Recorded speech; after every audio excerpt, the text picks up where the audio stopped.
Radical Red is considered by many one of the most strenuous Pokemon games ever released, apparently so difficult that even veterans of the franchise struggle with its Nuzlocke. I say apparently for one reason only: I have never played Radical Red, until now at least. See, the normal Pokemon games, while fun once or twice, I gotta tell you, they get kinda boring after a while without artificially adding rules like not taking damage, which I actually did. Here's a link for that, shameless plug. Though I presume it's very much impossible to beat this game damageless. Trust me, I actually gave it a shot, and it turned out terribly. That footage has been deleted and cleared from my recycle bin. That was the initial idea of this video, please forgive me. So I went with the next best thing. Ash Ketchum took 20 years to finally win a Pokemon League with 72 different Pokemon. I say, f that. I'm gonna do that in 20 minutes with only 10 of his. Let's give it a go.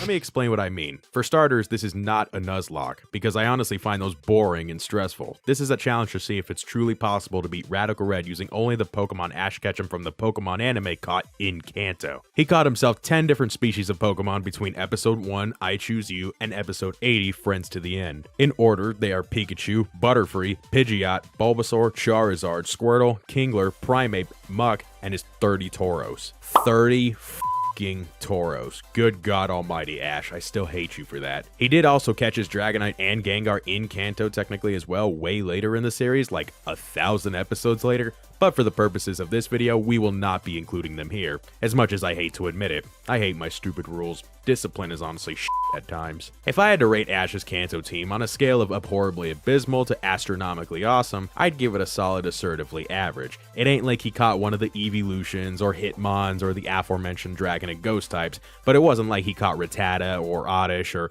any other lame Pokemon that all of 5 people like, with the exception of Muck, but whatever. Ash Ketchum is a 10-year-old young lad growing up to become a Pokemon trainer, so I went with the female option and named her Pringle, because I just ate some sour cream and onion Pringles and they were delicious. I named my rival Chicken because I had some Chick-fil-A last night. Also, I like chicken. I don't like my rival, don't get it twisted. He's kind of a jackass. You know what? You, don't overthink it. I guess it settled in quick that the entire idea of these names were stupid, and before long, I just renamed our character Ash and rival Gary and moved on. Look, I don't want to talk about it. I like chicken. I don't like my rival. Let's just move on. Before I do, yes, I figured out way too late that the Martian Soul Badge silhouettes are in the wrong spot. They should be flipped. I cannot change this. I want no comments talking about it. Don't you dare. Don't do it. I'll fight you. I ended up choosing Bulbasaur as my starter because Charmander is weak to rock things and Charizard just makes me want to chuck my game into the river down the street. I could have chosen Squirtle. He is the undisputed best starter there ever was up to Gold and Silver, but I haven't gone through a game with Bulbasaur yet, so we're doing just that. That means Bird Gary chose Charmander. He has too much of a superiority complex. The first order of business is capturing each of the Pokemon Ash did ASAP, but before I could complete that mission, this kid found me. He told me his name was Brendan. I didn't really care, and we fought. He had a crabfish thing and an inferior starter. To save himself some embarrassment from the loss, he gave me a black crown and a scanner that will be thrown away in the next town. Route 1 has Pidgey. This is common knowledge. Viridian Forest has access to Caterpie and Pikachu spawns. This is common knowledge, which I did get their corresponding genders for, I might add. For those unaware, only a certain number of Pokemon Ash caught had confirmed genders. Pikachu is obviously male, as evidenced by the lightning bolt tail, and Caterpie was confirmed male as well thanks to the Bye Bye Butterfree episode. It still makes me cry to this day. That is also common knowledge. Route 22 west of Viridian City had Mankey spawns, and Pewter City has a patch of grass that gave access to Grimer, which will ultimately be the mon that 4 people total like. A multitude of reasons explain why Radical Red is considered one of the most brutal Pokemon games out there. On top of trainers having competitive base teams everywhere, there is a level cap before the various boss battles in the game. These boss battles are gym leaders and high-profile rival and rocket fights. For instance, the first gym leader, Brock, has a level cap of 15 before cutting off XP. You can get around that by using rare candies, but those are few and far between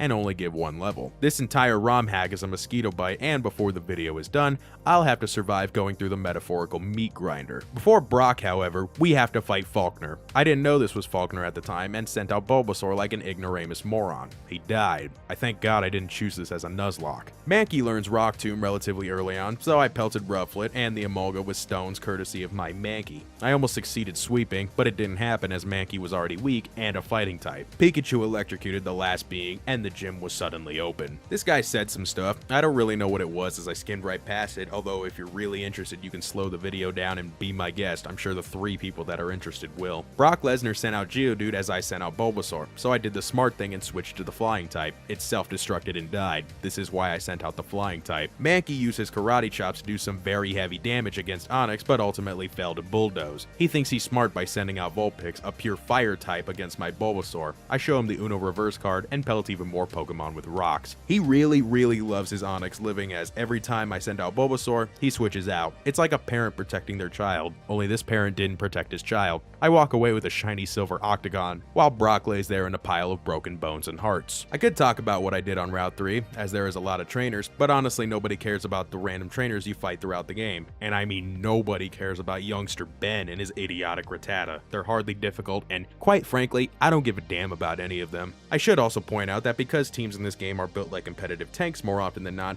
that the entire spiel of only evolving if you want to is completely thrown out the window, and there are 0 exceptions to the matter. If I have to, I will shove that Thunderstone so far down Pikachu's throat that they would need a crane to pull it out. Inside of Mount Moon, the only interesting thing that happened in there was something that didn't actually happen, and that was the fact that Zubat weren't the only Pokemon you found in the wild. I rather like Zubat, however, because of Crobat, but the Gen 1ers of the world don't. So if you are a Gen 1er, please dislike this video. I want to see how many of you are left. I chose the Helix fossil because Lord Helix and Bird Jesus shall live on in all of our hearts. While I can't use Lord Helix because Ash's Kanto team was mediocre at best and abysmal at worst, Bird Jesus is still possible with Pidgeot. By this point, our team consisted of max possible Pokemon in the forms of Ivysaur, Pidgeotto, Butterfree, Pikachu, Grimer, and Primeape. With 2 rare candies to use so far, I used one on Mankey to evolve it into Primeape as it evolves at level 28, and one for Ivysaur because I just want Venusaur already. Misty is the Cerulean City gym leader, the self-proclaimed 4th sensational sister, and despises the 3 most disgusting things in the world: carrots, peppers, and bugs. Although the true 3 most disgusting things in the world is coleslaw, frosted toast crunch, and every soda known to man. Now, she was certainly a step up from Pewter's gym leader Brock. With him, I managed to strike down his entire team with minimal effort on the first try. That's why he was left in a pile of broken bones and hearts. Misty decided that because I rather like peppers and carrots and am tolerant to bugs,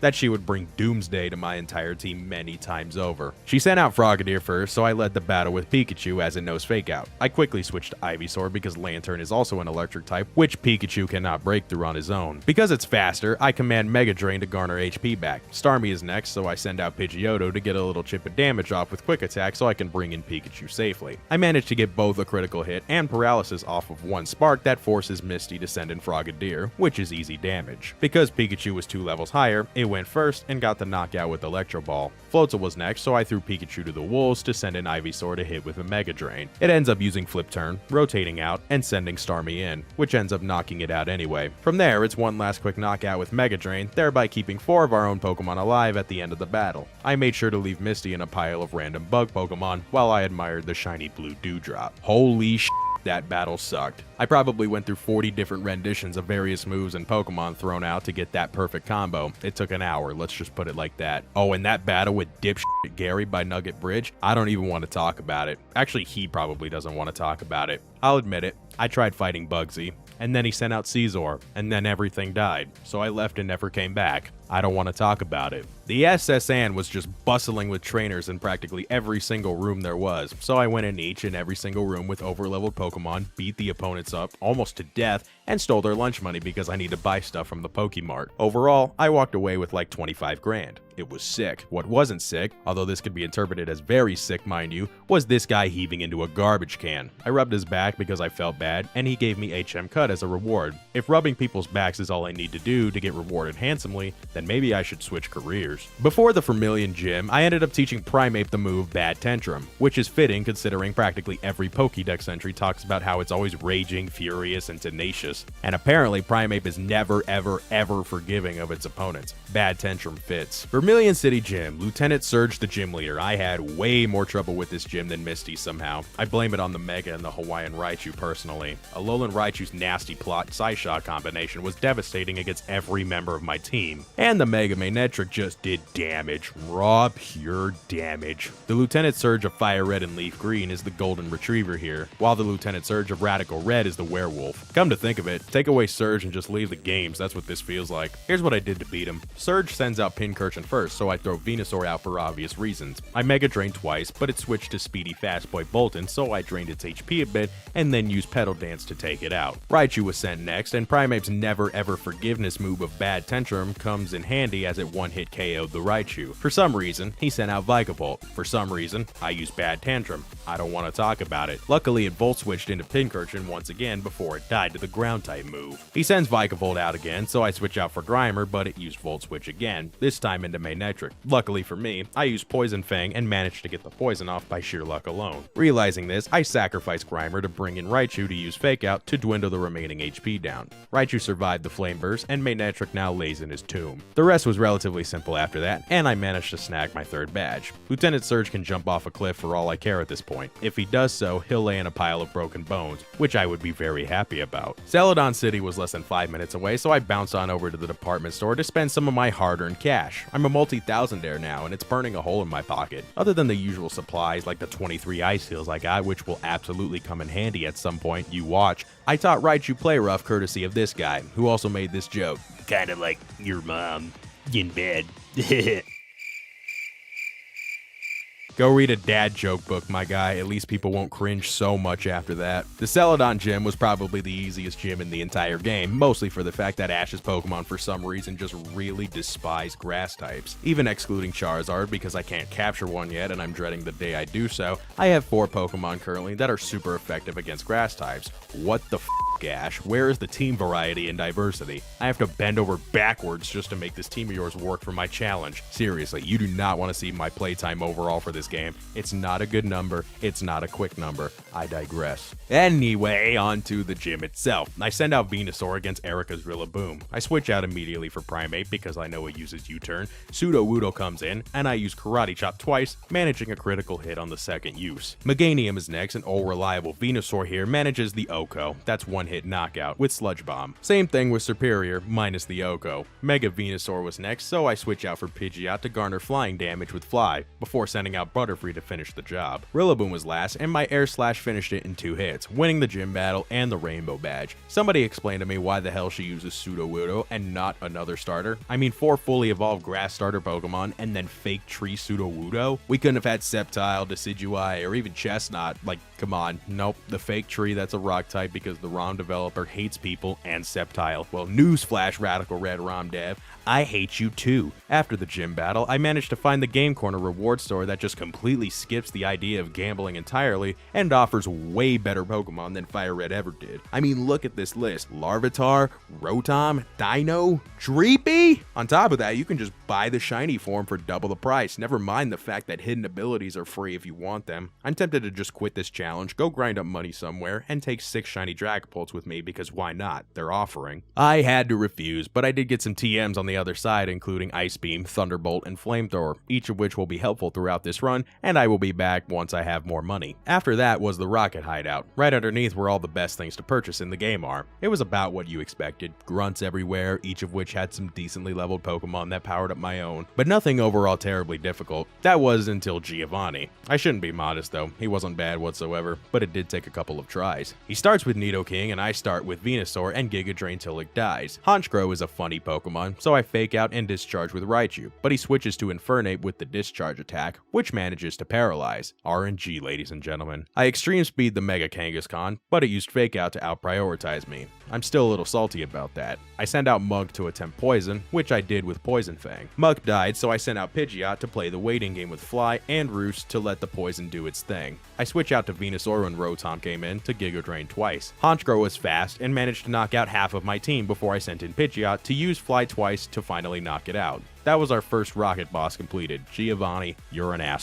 Lavender Town's Pokemon Tower was an interesting case as several floors up, there was a static shiny encounter for an Alolan Marowak that was beefed up to hell and back. I caught it because it seemed like the easy solution, don't worry I never used it in my playthrough, only to find it again when I went back. So in essence, I can catch virtually unlimited shiny Alolan Marowaks, sell them on the black market, and use the money to buy 6 shiny Dragapults. I was tempted to fill a box up just because, but I'm on a time schedule, so I just knocked it out, moved on, and rescued Mr. Fuji. And then I found this Snorlax just sitting here. To be honest, I wasn't sure what I was expecting, but this asset was, well, you can see what's happening here. It's slightly disturbing the more I look at it. I caught it though. Don't grab the pitchforks yet, I only caught it because of its leftovers. If the enemy team is using items, then so will I. It's only fair, it stayed in the PC box forever. Silph Co was pretty much the same as the rocket hideout in Celadon. Rockets everywhere, many floors for whatever reason, megastones that somebody just leaves on the ground for me to pick up, and dozens of Pokemon that I wish were in my party, but Ash never caught in Kanto. Can I just rewrite the original series, please? I'll make Ash 10 times more badass and have him capture more than 10 Pokemon. The savage remarks will stay though. What are you talking about, Brock?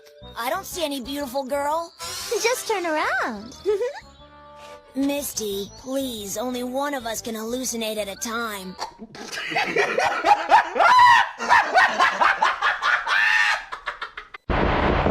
Gary, however, just loves appearing at the most inopportune times. He's the mosquito bite I mentioned earlier. The Rockets have completely taken over the headquarters of the largest company in Kanto, with hostages I might add, and you're worried about proving you're a better trainer. It ain't no wonder why the ROM dev put Brendan in as a better alternative. He claims he's an oak, but he's only breaking twigs. You know what? I'm just gonna skip this battle entirely. You, Gary. The next boss fight was a double battle with Ariana and Archer, with Brendan as our partner. A forced tag team battle, and I can only use 3 of my own Pokemon. This is gonna end terribly. The trio ended up being Butterfree, Venusaur, and Primeape. The Rocket admins start with Incineroar and Gothitelle, while Brendan starts with Masquerain. Gothitelle fell to our Bug Buzz, Incineroar switched to Mega Mawile, I used Tailwind to boost speed, Mawile fell after a couple of attacks, Incineroar died to Scald from Masquerain, Primarina fell to Giga Drain, Aegislash went down to dual fire attacks from us, and Houndoom fell with Primeape's Cross Chop. Brendan never even brought in Sceptile. This is why Brendan is a better rival than Gary. He also gave me a Trico just because. I wish I could use it, despite it being the inferior starter. And this is why Brendan is a better rival than Gary. He gives me goodies that I can't use, but it's the thought that counts. Immediately after was Giovanni. Again, he was a bit more difficult. I started with Venusaur and Giga Drained Hippowdon, and then Petal Danced, which eliminated both Poltegeist and Excadrill. Primeape's Cross Chop did massive damage on Mega Kangaskhan, while Pidgeot's Quick Attack finished it. Fly did some damage to Garchomp, and Raichu finished it with Fake Out and Extreme Speed. Finally, Muck used Poison Fang to finish off the already damaged Hippowdon. Battle complete, and unfortunately, it's not the last time we fight him either, so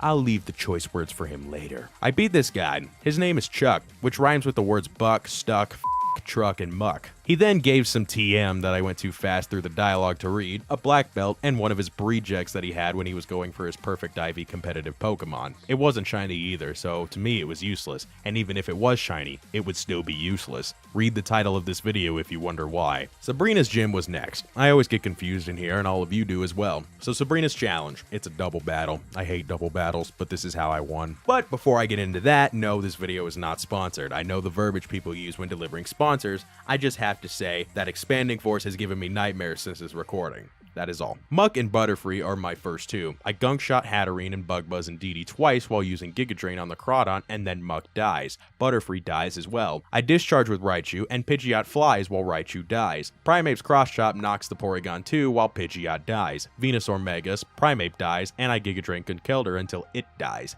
Venusaur did not die. I get the badge. It wasn't so bad after all. Almost everyone died. Keyword is almost, you see. And yes, I finally fixed the damn badges. Shut up, comment section. I don't want to see anything about it. Fighting a wild Charmander in this game is not as easy as one may think. Luckily, there are Charmander you can find, but only on a single route over halfway into the game, at a 1% spawn rate. A 1% spawn rate. Let's just say the last 3 gym battles were shorter than the time it took me to actually find one of these guys. I even failed at capturing one because I only had a single Pokeball on me. That is such an Ash Ketchum move. I really am playing his journey right now. I evolved him quick into a Charizard, gave him Flamethrower and Dual Wing Beat, and commanded him to make some moves. I never had trouble taming this Charizard. It never burned me in the face, it never disobeyed me, although it did take some naps. So I had the entire process laid out, had a whole itinerary of things to be done inside of the Safari Zone, and then Brendan screwed everything up. So I slaughtered his entire team. I am really glad this is not a Nuzlocke. I would have failed repeatedly many times over this playthrough. I am not experienced with Pokemon enough to do a Nuzlocke of this caliber. It's my first time going through the game. Give me a break.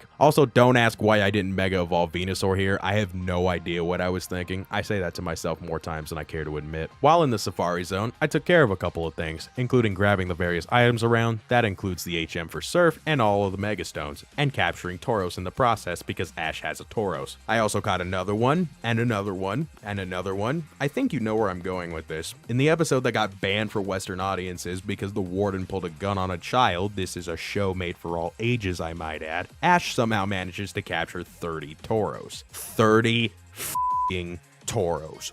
What a surprise. I can't think of a more Ash Ketchum thing to do than capture 30 Tauros. So begrudgingly, I start my encounters and get the hunt going, and I actually managed to fill an entire box of 30 Tauros that will never see the light of day again. Yes, I captured 30 Tauros. I don't want to talk about it. Koga's gym was the next roadblock, and I'm just gonna say this right now, I really wish I could go back to the innocent days of myself not knowing how difficult this game actually is, but I committed myself to living in absolute misery, so here we are. This gym represents the metaphorical meat grinder. Koga, right. Charizard was sent out to use Flamethrower against Swellow, who for some reason has Boom Burst because difficult gaming. Greninja fell to Mega Venusaur's Giga Drain. Its Petal Blizzard did some damage, but Venusaur died, while Raichu finished it off with his speedy priority attacks. I switched to Butterfree and Air Slash the Dragapult twice, the second of which was a critical hit. Let me just point out that Dragapult was easily the hardest Pokemon to knock out so far. Pidgeot used Fly on Excelgor. Mega Toxtricity, yes you heard that right, Mega Toxtricity knocked out both Pidgeot and Raichu, but not before taking damage, while Muck got the last laugh with the Mud Bomb attack. Even though I won, seeing the variety that some of these gym leaders are using honestly makes me want to quit and go use those Pokemon myself, but alas, the content must be made. You may have noticed by now that we are missing one single solitary Pokemon, and that is Raticate. Actually, I'm just kidding, although Ash did possess a Raticate in Kanto for like half an episode. No, we're talking about Squirtle. Up to the point of the Safari Zone, Squirtle was impossible to capture as he needed to collect the Surf HM in order to encounter it, and it is not a 1% encounter this time, so I don't have to needlessly lounge around on the back of whatever this blue blob is. It took less than 3 minutes to capture it, and it became a Blastoise at breakneck speed. After surfing down to Cinnabar Island, I found this guy who taught a bunch of alright moves for 10k apiece. He taught Aura Sphere to Blastoise, and his final moveset ended up being Ice Beam, Hydro Pump, Aura Sphere, and Surf. Blaine's gym, holy hell, this one was an absolute nightmare. Easily the hardest gym in the entire game for me for one simple reason: drought.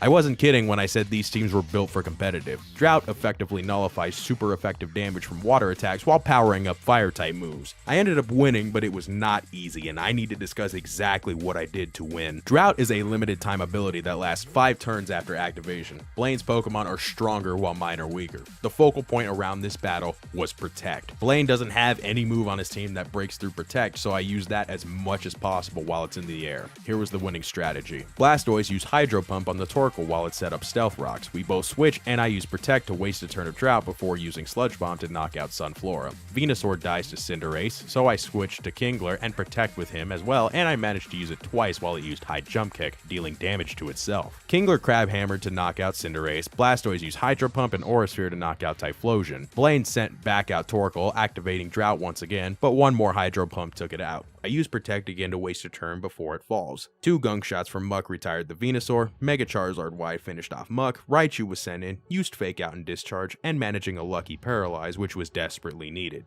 And then I finished his Charizard with my own Charizard with dual Wing Beat. Without a doubt, hardest battle so far, not even close. So to take a break from using my brain too much, I take to the sea to bully some swimmers and take their lunch money. Can I ask a question real quick? It's my video, so I'm going to. If I defeat all of a swimmer's Pokemon and a random Gyarados attacks like 20 minutes later, because why not, what is the trainer supposed to do? Is it just one of those guess I'll die moments or what? I don't know. You tell me. I tried going to the 8th gym, but Brendan stopped me before I could get in there and took me to a cave to stop Team Rocket. Honestly, if I could, I'd just join Team Rocket so I don't have to fight these fools every other damn minute of the day. Their hiring can't be too rigorous, Jesse and James made it in. Once again, Ariana and Archer are back to fight me. Doesn't Team Rocket have more admins other than these two? It's getting old fighting the same people over and over again. This time was different though, as I had to fight each admin individually and they had 4 Pokemon each. It was an 8-on-6 battle with no heals in between. Mamoswine fell to 2 flamethrowers, Mimikyu died to Venusaur, Durant died to fire, and Houndoom died to water. Fairly straightforward. Even looking back on this footage, I'm still flabbergasted I managed to best Ariana. Butterfree did minimal damage before falling, Raichu knocked out Hatterene and most of Honchkrow while Blastoise took care of the rest. Rhyperior got frozen by Ice Beam, which I swear is my luckiest play yet, and Mawile used Sucker Punch.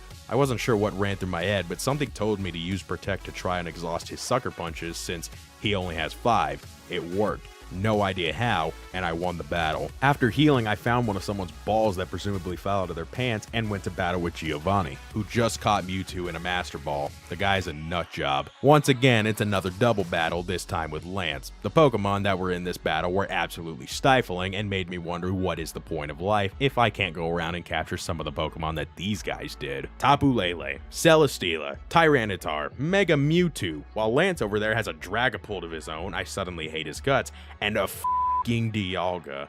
Dialga is essentially a time god unto itself, and Lance somehow caught it in a regular Pokeball. I quit life. This is bullshit, man.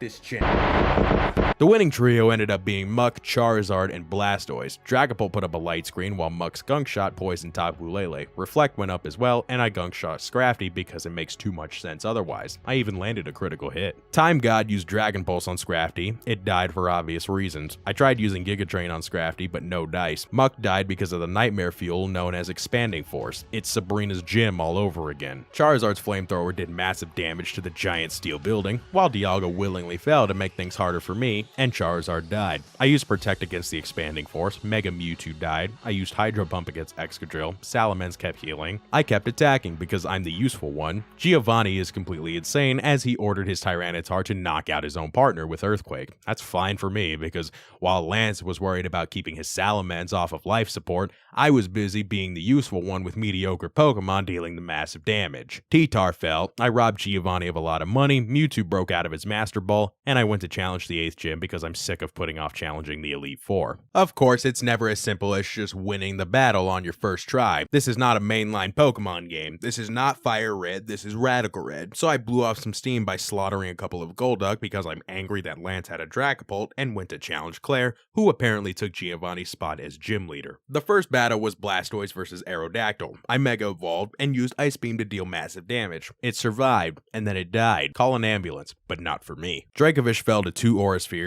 and Magearna took half damage from a Hydro Pump before Blastoise finally fell. Its Kanto starter brethren finished it with a Flamethrower. Charizard did half damage to Duraludon, died, and Raichu finished it off. Raichu was practically nothing against Naganadel, while Muck was definitely something against Naganadel. Thank you, Dig. Dragonite was the last Pokemon for Claire, so I poisoned it with Poison Jam, missed with a Gunk Shot, hit with a Gunk Shot, and the leftover poison made sure its death was brutal in all the correct ways. I walk away with a badge that looks like a leaf of some kind, a TM for Dragon Pulse, a useless stone of some kind, and my pride intact, while Claire sobs uncontrollably on the floor as I walk away. 8 badges obtained. I wish I could say I beat the game now, but life absolutely loves disappointing me time and time again. My disappointment becomes immeasurable when I have to fight Gary, once again practically immediately after the gym battle, and my day is officially ruined. It was an easy battle, it just gets old fighting the same people again and again and again. I'm just over talking about battles with Gary and Giovanni. The most annoying rivals are the ones whose names start with the letter G. The hatred of the letter G stems from a moron in my first grade class whose name was Gino. He tried choking me out one day with some kind of thick band. You, Gino. I'm still here. I began my trek through Victory Road, but every 5 seconds, another security guard stopped me to ask for my ID. It didn't matter if I was on land or sea. They all decided it was worth a couple of seconds to bother me so they could have some kind of entertainment in their monotonous lives. I grabbed another Mega Stone. This time it was Snorlaxite because Snorlax has a legitimate Mega Evolution, and Brendan found me once again. He tried to claim he's not a bad trainer, won't take no for an answer, and I'm forced to battle for some reason. He starts with Deoxys. What the f***? So I hit it with a Dark Pulse and then die. You know his confidence is low when he has to put a Focus Sash on a Deoxys. I use Raichu to finish the job. I switch out Raichu when he brings out Landorus, luckily not his Therian cat form, Mega Venusaur, and Giga Drain till it dies. Jirachi is weak to fire, so I use fire. He brings out 3 legendaries that die, only to bring in a Huntail, so I kill him mercilessly. Then he had a Mega Sceptile, so I kill him mercilessly with ice. Somehow he caught Galarian Zapdos in Kanto, so I fed it electricity. I figured it would be a tasty snack for it. I guess it wasn't, as it fainted right in front of me. Disappointed with his loss of 4 legendaries, he runs away crying all the way back to the Hoenn region. I'm very happy I'll never see him again. Once inside the cave, there was a multitude of trainers who made me go and heal my Pokemon over and over again, and almost every single one of them had a Mega Evolved Pokemon of some kind. With the exception of Mega Evolved Legendaries, I'm fairly certain I battled every single one of the Mega Evolved Pokemon. It was a grind. It was not a fun grind, but I did it anyway. But I eventually made it out, and as I'm about to walk into the Indigo Plateau, Supercell comes walking out. Supercell is that game dev I oh so despise and hate, and he had a level 99 Gigalith. So I do the only thing that makes sense, and that is Mega Evolve my Venusaur and use Protect. For some reason, Gigalith used Explosion. I was happy with that, and it was a shock to me when he brought out not 1, not 2, but 5 Shedinja. While a Sandstorm was active, I didn't have to do anything beyond the Gigalith. He literally killed his entire team, and it was all his fault. He then gave me an orb for some Pokemon that I don't know of, and I walked in. I healed my Pokemon, and then the lady at the counter said, "Now go get your ass beat, Lamau." I don't think I've ever seen a more condescending Nurse Joy, and I absolutely love it. I completely understand where Brock is coming from now. I stopped by the shop and did the smartest thing all smart gamers should do, and that is use up all of my money to buy potions and revives because we are at the end game. I promise you, the 200 hyper potions that I bought will come in handy, the 99 revives will be essential, and the 99 max repels will be vital to keep the boomer Karens away from me. This guy said that the Elite Four here is on some whack shit. Wait a minute, that's supposed to be blurred. There we go. And I walked in. The dude wasn't kidding when he said the Elite Four here was on some whack shit. Lorelei here has Primal Kyogre in her pocket. That's all fine and dandy, but she also has Dracovish on her team as well. And we know how scary Dracovish is. Look at his little derpy blue face. Dracovish, Primal Kyogre, and a Mega Swampert. I should just start running for the hills. Despite all that, Lorelei wasn't actually elite whatsoever, and it wasn't too long before all of her elite Pokemon fell to my servant monsters who have no say in what they are doing whatsoever. Next up is Macho Man Bruno Savage, although he wasn't savage whatsoever as I beat the ever-living daylights out of him in one shot, no less. Somehow, in this fight, Bruno proved to me that he is even less elite than the previous trainer, who was not all elite. I'm sure Bruno would make a fantastic wrestler, but there is no chance in hell he can call himself all elite.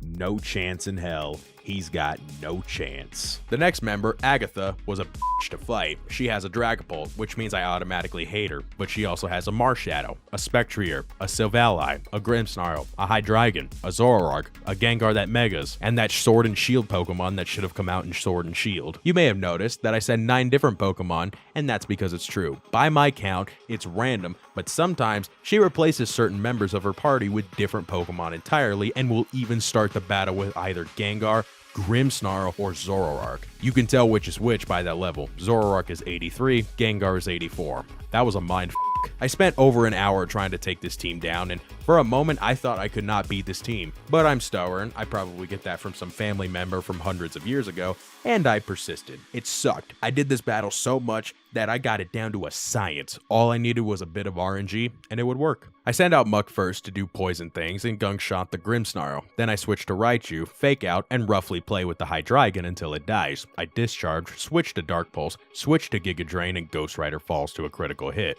It hurts my heart to brutalize my beloved Dragapult, but the show must go on. I Giga Drain for HP and Sludge Bomb to inject poison. It worked. Venusaur died, but the opponent died as well. Hi Butterfree was against Gengar. I used Tailwind to garner more speed, and Psybeam till it falls. Gengar was arguably my biggest roadblock so far. Butterfree Psybeams, dies, and Charizard's Flamethrower implements a burn. I win the battle, but my sanity left my mind and soul a very long time ago. I'm just fully on autopilot at this point. In the next room was Lance, the master of Dragon-type Pokemon. His first few Pokemon were relatively simple all things considering, and by simple, I mean absolute nightmare fuel. He kicks it off with Garchomp, Garchomp, so I send in Raichu. Trust me, this is actually a good choice. No bullshit here. A Fake Out followed by 2 Player Ups knocks it out with minimal damage done. A Melmetal is his next Pokemon, and somebody should honestly tell him that Melmetal is indeed not a dragon type. But hey, that's none of my business. Charizard ate quite a bit of damage thanks to Garchomp's Stealth Rocks, but after a Mega Evolution, the Zard thing literally melts the metal nut in front of me.